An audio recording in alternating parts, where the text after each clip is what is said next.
Welcome. Today it's the Astrology Star Sisters Talk Over Tea. We're talking about Venus and Mars conjunct Pluto. And today my star sister is Sue Minahan, an evolutionary eclectic astrologer, and she's joining me today. Hi Sue, how you doing?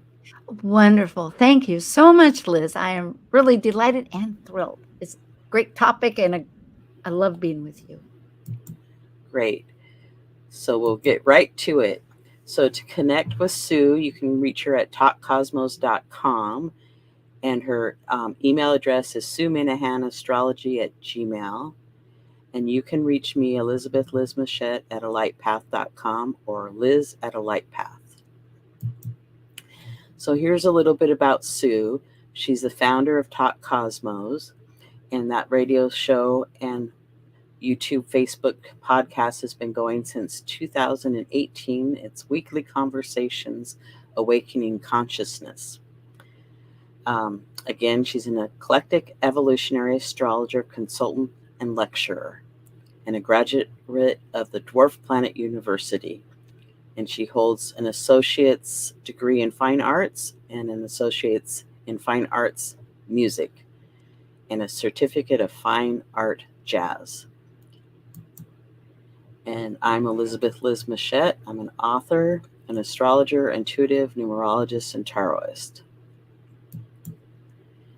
So today we're talking about Venus, Mars, and Pluto conjunction. And Venus and Mars are exactly conjunct on February 21st. And for several days, Pluto will be part of the conjunction of all this interesting energy that's happening in Aquarius. So, Sue, do you want to share some Aquarius archetypal energies with us?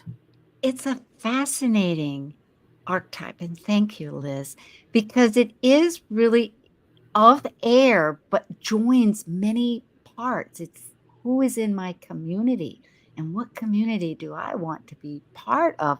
Because the community in this essence is of your like minded. It's deep to the heart, the polarity with Leo, and it allows you these wonderful aspects of freedom, of being truly who you are. They call it often authentic. Although Aquarius does break the whole pattern often. As a planet, it's out there spinning on its side and backwards. It doesn't follow the rest of the planets at all. So we consider it revolutionary, visionary, with those flashes of lightning that come across where we see everything at once and then it goes away. So that's very much like insight, which is intuitive, which is a strong, important part, I think, of this dynamic. Thank you for sharing that. And the personal planets have been ingressing into Aquarius as of late. On January 20th, the Sun escorted Pluto into Aquarius. And then in the month of February, we've had Mercury entered Aquarius on the 4th of February. Mercury conjuncted Pluto on the 5th. Then Mars will follow on the 12th, enter Aquarius, and conjunct on the 13th to Pluto.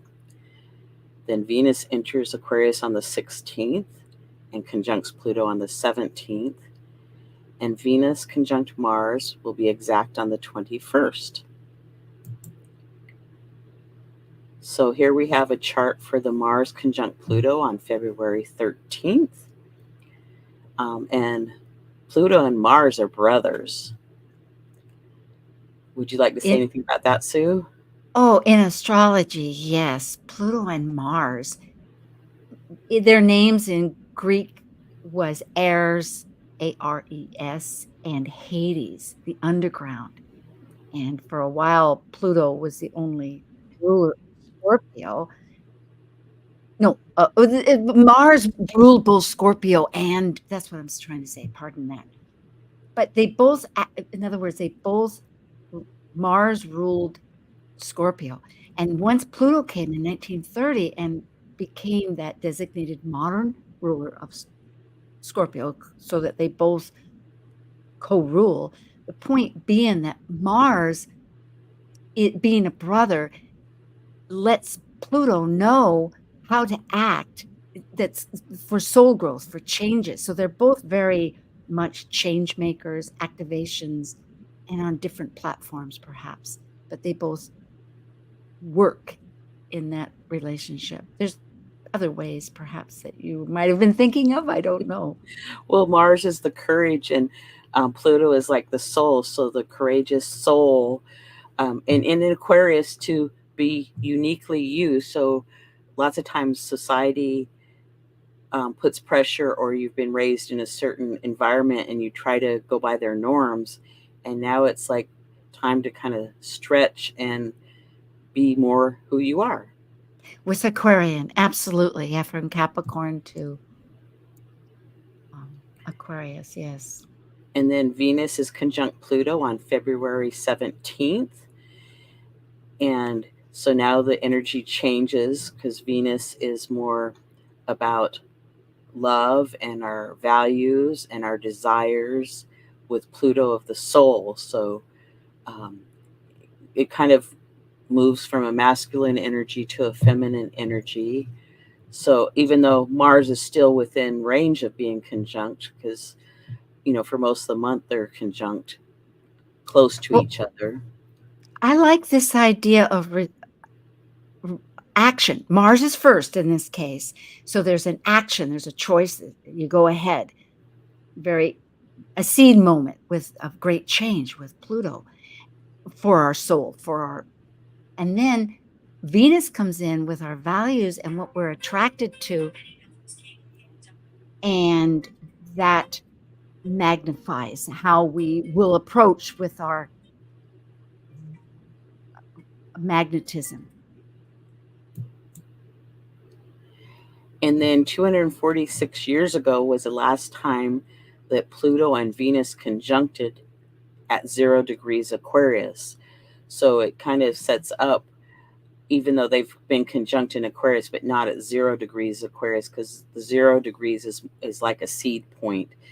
And 1778 is just after the United States um, became the United States, Well, formed the the United war, States. it was the war, which the revolution, right, Liz, it started in 1776.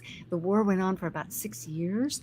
And so this was in the thick of things between the Brits at that time and the pilgrims, the colonists from all the different countries that were the colonists that were yet to become the 13 states. During that process they did, and everybody was evaluating deeply in an Aquarian manner who were their like people and how to get freedom instead of the one autocrat of the top peer, which Capricorn has such mastery and wonderful archetype.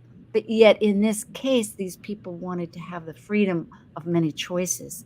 And so it's interesting to realize that this is the huge gap between then, which started our nation, the United States, and of course, you have listeners from everywhere, and that we're still globally recognizing our values and how do we find like-minded people? How are we going to operate that way? Yes, and Aquarius is about freedom. So, Mm. so we have here a little bit about the archetypal energies of Venus and Mars. Venus rules two signs, Taurus, an earth sign, and Libra, an air sign. It's about attraction, creativity, desire, resources, and relationships. And would you like to share about Mars? Mars is our mojo, our action, how we assert ourselves, how we separate. Because if you're going to go to action and it's following Pisces, it leaves that womb, that wholeness to come up with a new cause that we want to pursue for our identity. So it is great passion, like you say, a trailblazer. I don't think they always think of themselves as a leader, but since they forge the path, others do follow. And a warrior, they will defend very strongly with a generous heart what they feel, hopefully for the many. There's always that element. No, it's very self-oriented. And then we have the archetypal overview for Pluto. Pluto rules Scorpio, which is a water sign. It's transmutation, transformation, regeneration, power. And then the overview of Venus, Mars, and Pluto together. You want to share a few of those, Sue? Well, I will. And I think with the idea of Pluto, because you had last word was power, but with that, because there's transformation, it toggles between having that power and being powerless. It's hungry to regain that sense of empowerment, we might say. And so these two, Venus and Mars, the great lovers of the mythology that are conjunct with Pluto, is intense, as you say, and is a lot about emotional. Pluto is emotional and profound, and it spans the distance with our finances and material, and it can be quite a struggle. Go ahead with your thoughts too. I see there's more here to say. Well, it's an opportune time to renew relationships, um, intimacy, honesty, um, look at your emotional attachments and the power. It's like, are you in your power? Is somebody holding power over you? Are you powerless? I mean, that it can be used on many levels, the word power. And have we given it away? Have we given our power away to somebody? In other words, you need to reclaim it. And that is a lot with, we're not ditching Capricorn. Capricorn has the boundaries and it's necessary. There's so many elements here, but it's a wonderful time to really have that seed of loving our actions and our values to go forward. And I like to look back to December 21st of 2020. Jupiter was conjunct Saturn at 0 degrees of Aquarius. So it's kind of like they rang the bell there at 0 degrees Aquarius. I, It, I like to say it's like it turned on the light or it rang the bell. So it's like setting it up for February of 2024 of all this Aquarius activation happening.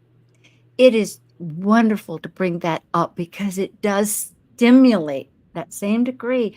What I love about Jupiter conjunct Saturn at the end of 2020 at 0 degrees Aquarius is that their partnership between the cycle of Jupiter and Saturn happens every 20 years, but it also has this grander feature or cycle, I need to say, of 200 years, that it remains in one element for 200 years.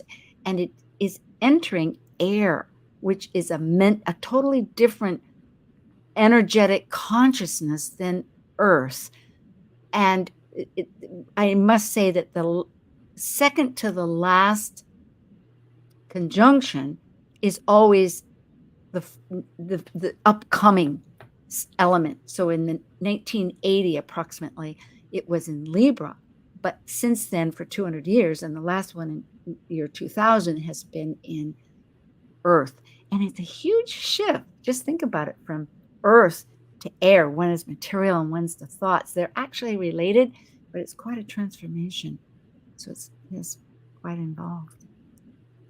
Yes, it is.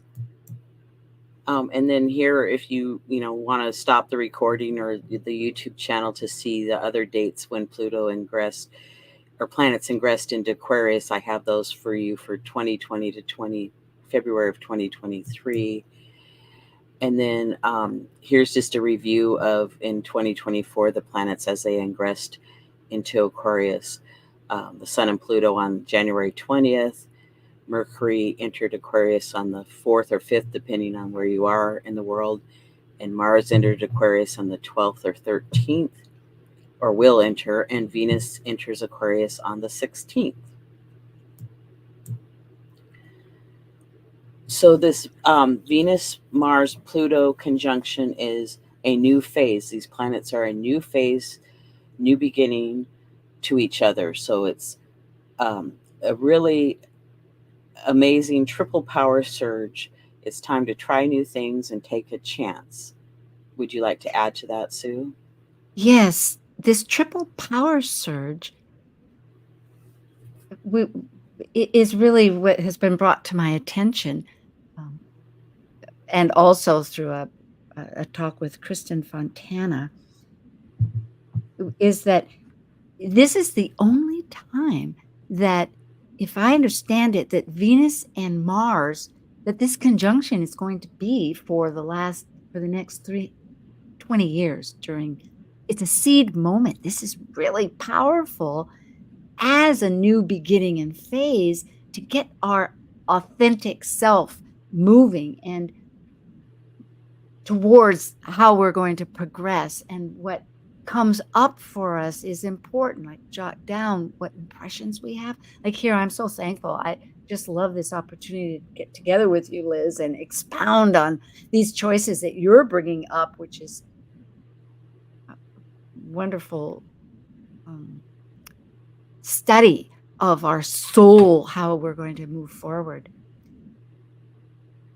Well, yeah, starting on the 21st of February, it's basically like a new path. It's like releasing the old and a new path. And Aquarius is like, be free and try new things, and um, release what no longer you like or serves you or works in your life. And of course, if that's people, please do that gently and with harm to none. But it's With like this love. is Yeah. a major Love for what turning you point. had. It it is. Now, you just stimulated something in the brain, because as you were saying, with peace, of love, it's always that whatever has built us at this point has merit. Maybe its use is no longer, like they say, everything comes for a time, a season, and a purpose. And then you let go of that. What was it that you had said that was so powerful? Well, okay, many thoughts. Well, I've been cleaning out my cabinets in my kitchen, and it's like, why do I have so many dishes? I don't use half of these. And so I've been, packing them up to have a garage sale. And now I remember. And that is that, when you were saying to let go, this is different than other letting goes. It is with that idea that Uranus is sudden and unexpected, and it brings in events or new circumstances that we never considered. Hopefully, we've seen signs, and it's intuitive too. So it's very much like taking the universe in partnership. Yes, I love yes. this. Mm. Okay, so on the 17th, Venus and Pluto are in an exact conjunction. And here is the chart, and I've drawn out the aspects. So the conjunction is in green, and then it makes a sextile to Pallas, which is in light blue. And dark blue is a trine to the moon, and the sesquiquadrate, that's a mouthful, is 135 degrees from Juno. So I'm going to speak to the sesquiquadrate first, and that's asking for an adjustment in relationships. Um, Usually it's who we partner with, Juno. And so, as this time goes, and it'll be a few days later that um, Mars and Venus will be exact also. So it's really a lot about relationships happening right now. Do you want to speak? Alliances. Oh, Do you want to speak to one of the other aspects, or? which, in a nutshell, I totally agree with you. This incremental steps, it's so valuable, but it is a process of it. And that is it. Yes, our alliances. Who are we empowering ourselves through alliances? And sometimes their use is no longer. So it's a strategy of Pallas Athena, that's a strategist. She and Eris are much of that energy, but she's more the strategist. And the moon, our emotional, our story, where we have this point of looking at what it has been and changing the story, bringing in new ideas. It's in Gemini too. So, Thank you. yeah. Okay, and then other aspects to the Venus Pluto conjunction.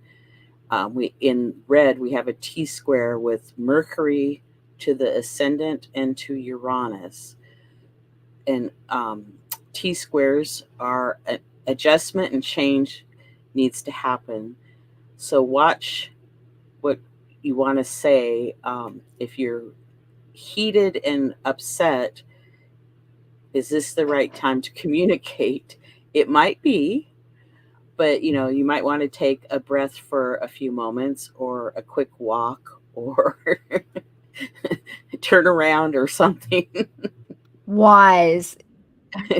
You're wise. And this is for the whole chart. The other was for the aspects, how the aspects itself, this conjunction, was being affected or influencing us. But this is the entire chart for that particular date. And what you're bringing up here is powerful, because Chiron's asking for us to be it's okay to be our identity. And Mercury's doing a lot of thinking about this. And I think that's very good advice to say, rather than get to combust too much with some of that could occur, is we can be quick. Mercury and Uranus are quick and unsudden. It's Well, and it have also, with Mercury, it could be the words that you couldn't find. All of a sudden, you have the correct words to say, and it just this amazing genius conversation comes out of your mouth. Oh, I love this. I love this. Thank you, Liz. And then Great. Chiron conjunct the North Node, and that will be exact on February 19th. But, it's very close in this chart. And so the North Node is, I always think of as a destiny point where we're headed to, and Chiron is the wounded healer. So um, perhaps there's some healing and teaching going on levels that we might not even be aware of. Actually, that genius conversation that comes out of our mouth could be so healing to somebody, maybe. And also how we can be of service and purpose, because that wound that we feel off with the chironic wound is very self-oriented. Oh, it hurts my foot. Well, that was along with the mythology of Chiron, the centaur. And when we learn how to expand that to be of service, of teaching others, and use it within, it teaches us, it teaches them, it heals us, it heals them. And this is, again, a real point of destiny, as you say, because Chiron, with this conjunction, it also relates very closely to the United States. It's having a conjunction at 20 degrees very shortly or anyways, very close to this. And also, progressively, we have eclipse in Aries, and the outer planets are going to Aries. I was listening to a woman named Taylor Norris here in Hawaii, to give credit to these ideas. Maybe she's not the only one, but powerful times. Yes. And then the exact conjunction of Venus and Mars is February 21st. And it's circled in kind of a peachy color there. And then the aspects to that Venus conjunct Mars, we have a fixed grand cross with the ascendant at one end, and the Venus Mars circled in the green, and then Jupiter to the right, which if you looked at a clock would be at 3 o'clock, and the moon is almost at noon if you were looking at a clock, and the moon's in Leo. So big adjustments, somewhat on an emotional level, your desires and your wishes, and Jupiter can expand that and make it better than you could even ask for. And with the ascendant involved, of course, this will change depending on where you're at, because I've run the charts for Seattle. But this would be, on a personal level that you could ask, or these would aspect. So even if you weren't in Seattle, there would be this T square if you weren't in Seattle. Yes, and here for your area, and since it's also designated where you're from, right on the angles. That's another sign of great activation. Yes, that expansion of soul purpose, even without it, with just if we had a T square without, well, no, it would still be, because wherever 6 degrees Scorpio is, 5 degrees, it would be people could have a planet there or Mm, something. Yeah. exactly. And then we have a sesquiquadrate to Vesta, which is in the dark red or maroon color. And so asking for adjustments. Um, and Vesta represents our home and hearth, and it's in Gemini. So the example I used of cleaning out my cupboards is kind of a reassessment of um, my home space and um, how I want that to be. What yes. What I love looking at this and having this opportunity to speak is how these aspects coalesce into that ultimate adjustment that you're speaking of with Vesta. Because we're at tension where we're activating, we're trying to choose between our heart, our emotions, our our values, and the whole belief pattern, our perspective, with Jupiter, how is it all fitting in? And for the purpose of really how is the home of our heart. Yeah, home is where your hat is, where your home is where, what's the saying? Home is where my, Where anyway, you hang home your is hat. where you hang your hat. That's it. Yeah. And so it can be anywhere, but deep inside, what is at core there? And so it's this whole purposeful, and it's in Gemini, which of course could well represent it's your environment, and it's interacting, it's communicating, it's connecting with what's around you and beside your ideas. So it's a creative process. So, do you have anything else to add, Sue, that you want to leave people with today? This opportunity to recognize that your insights could be presenting to you seeds to really embrace or just take note of, to use in some capacity. Yeah, that Well, thank there you. it's and thank you, Liz. I'm very delighted. Thank you for this soul sister talk. Yeah, the Astrology Star Sisters. And next month, we're going to be talking about the spring equinox and some other upcoming podcasts or shows, or the full moon forecast for the Virgo full moon and the astrology forecast for March. Yes.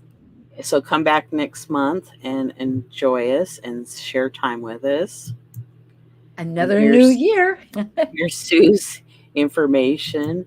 So thank you for joining us today, and we'll be back next month. Thank you, Bye. Liz. Yeah. Thanks to everybody.